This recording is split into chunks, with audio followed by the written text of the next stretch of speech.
Girls. Sexy girls. To make it clear. As opposed to, I think all girls are sexy in their own way. Wow, that's really feminist of you, Justin. Justin's the one that girls are gonna like. He's the cute one in this band, I think. And he just said that, you know. Oh, he's sensitive.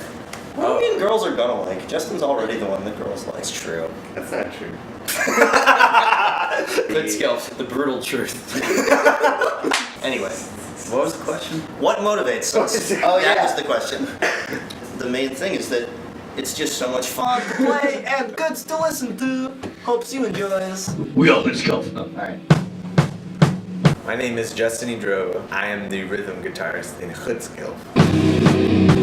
I'm Simon Griffiths, the violin player in Hlidskjalf. I'm David Sugarman. I take the vocal responsibilities in Hlidskjalf. I'm Caden Wisniewski. I play lead guitar in Hlidskjalf and take responsibility for most of the songwriting. Yes! Hlidskjalf is an Old Norse word, and it is the name of Odin's throne in Norse mythology. Odin's All high seat. words. It actually looks more like a couch than a throne, which is awesome. He's at the top of his tower, and he sits on it and looks over the entirety of Midgard, looking for anything that's going on that maybe will help him avert the end of the world. Ragnarok.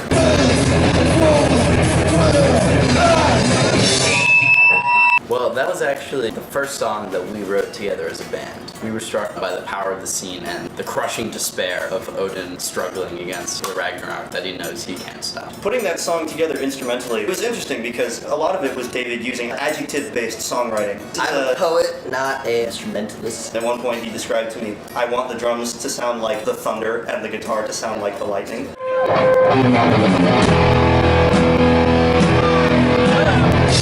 Folk metal, in its broadest sense, is a fusion of traditional European folk music and modern heavy metal music. Most folk metal is coming out of the death metal scene or the black metal scene. They're the intersection of heavy metal and nerds. Out there in space, looking down at you, my lasers trace everything you do. It's primarily a Scandinavian thing, often from Finland. Well, Finland really made it a big scene. Like, there was folk metal being made before that. However, as far as we're concerned, we are a blend of traditional folk music with heavy metal music. The thing about folk metal is there's a lot of variability. A lot of the bands come from the same place, even if they're radically different. You have electric guitars, standard drum kit, violin, accordion, wind instruments, blast beats coming from heavy metal, double kick drumming coming from death metal. So they blend those together to a sound that is really kick-ass.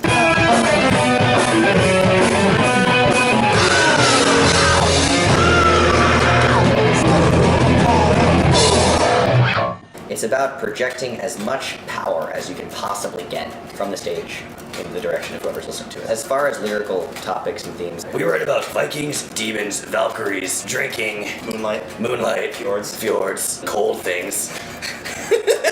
I guess the folk metal scene has a little bit more going on there because there's more flamboyance. There will be guys who dress up in costumes like Vikings and pirates and knights. I think it's kind of funny because some people take it way too seriously. It's got like influence from medieval fantasy and power metal, where growing long hair is less about rebellion and more a different ideal of manliness. When you're riding a horse, what looks better, short hair or long hair flowing behind you in the wind? I'm gonna show you my titties tonight when you're on stage to give you the rock star feeling. It's more likely than not that going to a metal show you will be surprised at how friendly everyone is. It's definitely a misconception that it's all about anger and hate. That level of intensity and energy doesn't exist in the same form anywhere besides metal. It's more about, I wouldn't say aggression, but expression.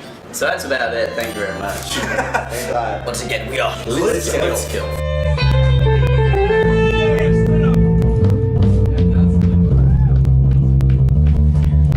As you can see, folk metal and the participants in it are a lighthearted bunch. Up the scalps.